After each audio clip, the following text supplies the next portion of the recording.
Welcome back to another episode of EssendZOOM Royals, where I'm lucky to be talking to the A-League's appearance record holder, an A-League champion with Newcastle Jets in 2008, Joe Marston medalist, a Wellington Phoenix legend, former New Zealand international, and a current Western United star, and most importantly, an Essendon Royals junior coach in the form of Andrew Durante. So welcome, Andrew.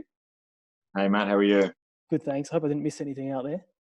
No, it was a flattering start to the conversation, so thank you. So we'll probably touch on your wider football career a bit later, but we'll start with the most pressing issue, and that is, how is it that you actually came to be a part of the Essendon Royals and become a junior coach at the club?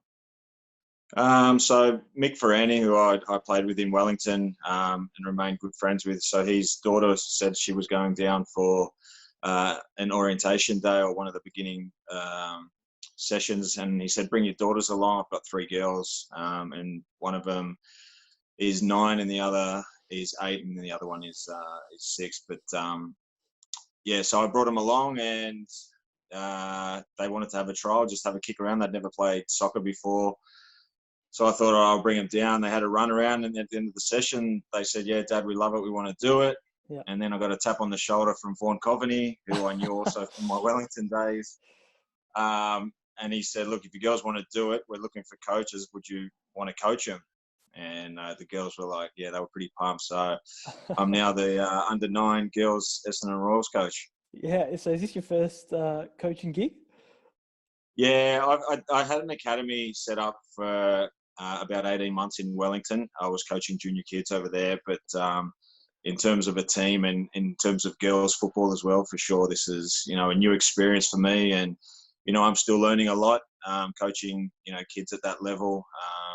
But for me, the enjoyment is seeing them have fun and, just trying to teach them some skills at the moment. But, the main thing is really just have fun. They're entry-level girls who have only just started, maybe been in the game for a year or two. So just really trying to make them, enjoy the game as much as possible. Yeah, and you've got, I think, one of the senior women helping you out, one of the younger players helping you out, Sienna. Yes, Sienna Daniels, she's been great. So she helps me with the training sessions, or if I can't make it on the weekend, she takes the sessions, and she's been fantastic. She's only young herself for the women's team as well. So, really switched on girl, and from what I believe, she's a very promising future. Yeah, and I'm very lucky to be part of the WhatsApp group you guys have set up during this lockdown period, and there's plenty of personality in that bunch of girls, so it must be a fun group to coach. Yeah, they're fantastic. It's a really, really good group of girls. All of them have their own personalities and individual traits, but we've tried to keep ourselves entertained. We've set up a few challenges inside the groups, and it's been good. It's such a shame because we were really starting to enjoy training sessions, get a real rhythm and feel together. And obviously, since all this lockdown stuff's happened, it's been obviously frustrating for everyone. But hopefully, when we get back into it, we can hit the ground running again. Yeah, I saw even one of the players even issued you a bit of a stay-at-home challenge. So that was quality. Yeah, I love it. I mean, they're great girls. They're trying to challenge me. I always try to challenge them with a drill to do, and then once they master that, they add on top of that. And yeah, it's been great. They've been superb. Yeah, and I guess moving away from football for a bit, I don't know how many people watching this might be following your Instagram, but I reckon your lockdown game is just about as good as your football game. It's been plenty of fun at the Durante household. So, I mean, what are some of the things you've been doing just to stay sane at home? Oh, it's been difficult. I think the insane part is more for the parents. The parents are the ones going crazy. The kids are fine. They're coming up with creative ways to keep themselves entertained, and they don't have to really go to school. So, the kids are okay. But it's just the adults trying to entertain ourselves. But, we're fortunate that we live in the house, and at the back of our house in the granny flat is my wife's sister and her partner. So we have company at least in this lockdown. The girls have their auntie. They've got a dog and a cat. So at least, there's a bit of different faces around instead of us just locked down with the same faces all the time. So that helps a lot. We try to have dinners at different parts of the house to try and entertain ourselves, and coming up with trick shots and stuff in the backyard has been fun. So doing whatever we can to try and keep entertained. And there was a wedding anniversary in there as well, which was probably set the bar pretty high for anyone that was watching that. Yeah, so obviously I had big plans to, for our 10-year wedding anniversary to go to a really nice restaurant in town somewhere, and obviously couldn't do that. So then the girls said, "Oh, we'll create a restaurant for you, Dad." And they made a restaurant upstairs on the balcony for us. And to be fair, it was actually a blessing that it was locked out, because we would never have done something like that. And it was just a really special moment for the girls and for us. Yeah, awesome. And I guess as a professional footballer, I'm guessing lockdown must be particularly hard in some ways, given, I guess, the level of fitness you need to maintain. So, I mean, what do you do on that side of things? Does Western United give you stuff to do, or how does that work? Yeah, it's been really challenging. Obviously, the life of a professional footballer is waking up every day, going to training for a few hours, always together, always in the change room, a lot of bonding and camaraderie. So you miss that a lot.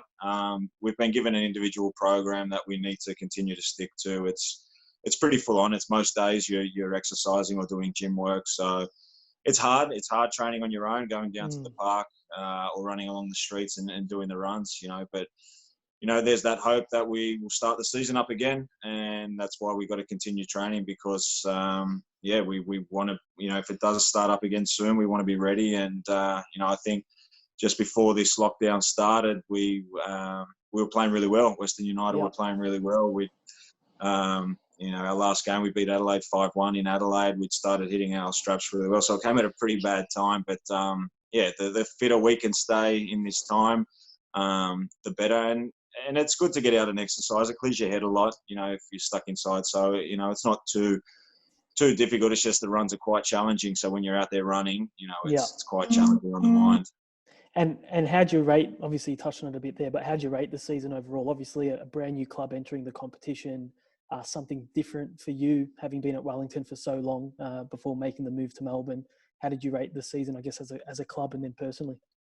Yeah, I obviously came after being in Wellington for 11 years and captaining there. And I was just ready for a new challenge and to see if I could kind of apply what I did over in Wellington to a brand new club and help create the culture and the philosophy at a brand new place that was a blank piece of paper. So, I've loved it. I've really enjoyed the challenge of helping bond all the boys together to create the philosophies of the club. The values of the club has been, we started excellent in the beginning of the season. We were the talk of the A-League pretty much, the new boys doing so well. And then we kind of hit a bit of a lull, a bit of a down period where we struggled for a few games. And, we slowly got out of that, and I think all the games we played, we were never completely out of it. We always fought hard, even if we were 2 goals down, we'd always fight to come back, and that was a real trademark of this team. But, I think, like I said, just before the break, we really, found some really good form again. And I think we won 6-2 and 5-1 in our last 2 games. So, we found our goal scoring boots as well, which was good. And look, I think overall the season so far has been a tremendous success. A group of guys put together, 23 people put together from all over the place. We had, 4 months to begin our journey. And, for me, it's been fantastic. I think the ownership are brilliant. We've got a good CEO, good staff, so it's been really enjoyable. Yeah, and obviously, what were those last couple of weeks like just before the lockdown? Obviously, you were playing in front of closed stadiums, that sort of stuff. What was that experience like? Yeah, so we had the bye week really when all the other teams were playing behind closed doors, so we didn't really have to experience that. But it was we were really uneasy, to be fair. The players were really uneasy about the travel factor. Our game just before the league got cancelled was to Perth, so we were having to travel to Perth. We basically left the training ground, ready to leave to fly to Perth, and then the Prime Minister got on TV and said there'll be no interstate travel. So then we were like, oh, so what do we do now? If we go, we're going to be stuck. There was there's just so much uncertainty and, uncertainty for players. No one wanted to get this virus. We didn't want to spread it. We had families to think about. We didn't want to hop on players. It was a really uneasy time for us, but we also understood that, if we didn't play these games, then the Foxtel money might not have come in. And obviously clubs rely on that and players rely on that for their salaries. So difficult time, something I've never obviously experienced in my life. Really challenging for everyone involved in the game. And, it's hit everyone. It's hit grassroots levels. It's hit every level of the game has really been impacted by this. Yeah. Well, hopefully we are able to get back on the park and finish the season. So I'll finish off just by asking you, I guess, some quick fire questions about your wider A-League career. So tell us about, I guess, your best A-League moment.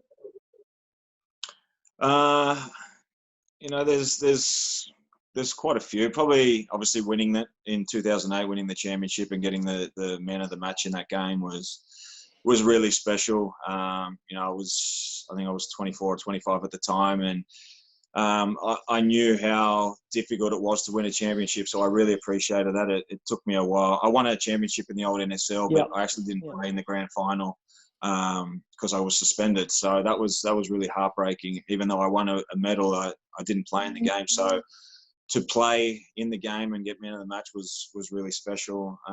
In Wellington, I had some really special moments where we made the semi-finals and packed out the stadium. It was a brand new club, our second season in, and we had 35,000 pack out the stadium.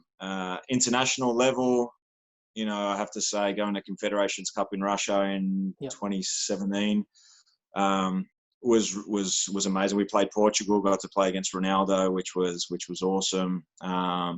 We played against Mexico and Russia, and we were the opening game of the tournament, so it was huge. It was amazing stadiums. Got to play against Mexico in the Azteca 4 years prior to that. 100,000 people there at that stadium was, I can still vividly remember the atmosphere. It was insane. So, lots of great memories at different moments of my career.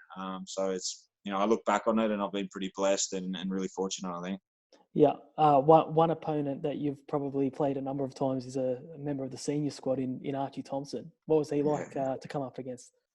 Yeah, he was probably one of the most difficult strikers to come up against. I think my game suited bigger players that kind of held the ball up and, were more robust. The quicker ones that were really dynamic and like to run at you all the time, like Archie, were the difficult ones. He could score left foot, right foot. He was just so agile, legend of the A-League and still kicking around now. And, he's a great character. It's Essendon Royals are really lucky to have someone like him promote the team and the football club. So I think he's been a great addition to the club. Yeah. So on that note, your toughest opponent?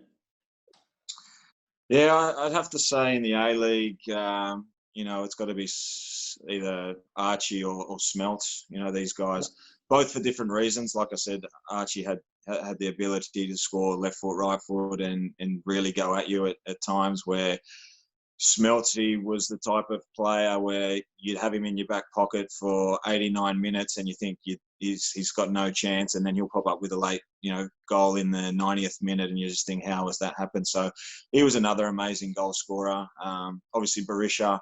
I had plenty of tussles with him throughout my career before now playing with him, which is really interesting. But, he's a really good guy. He's actually a really good guy. But when you played against him 3, 4, 5 years ago, he was one of the most hated players that I wanted to play against. He was always in your face and mouthing off, and I was doing the same back to him. So it's quite ironic that now we're teammates and actually pretty good mates. Yeah, and best player you've played with? It's hard to kind of narrow it down. I think my time in Wellington, probably the most exciting player and someone who could win a game on their own was Paul Eiffel. Really exciting player for me.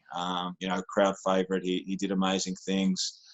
My time at Newcastle, Joel Griffiths was, superb. And I was fortunate enough I got to play against, one of my idols, which was Paul Ocon. When I was a young kid growing up and watching the Socceroos, Paul Ocon was my idols, and then he came to Newcastle Jets in, I think, the 06-07 season, and I got to play alongside him. So for me, that was really special as well. Awesome.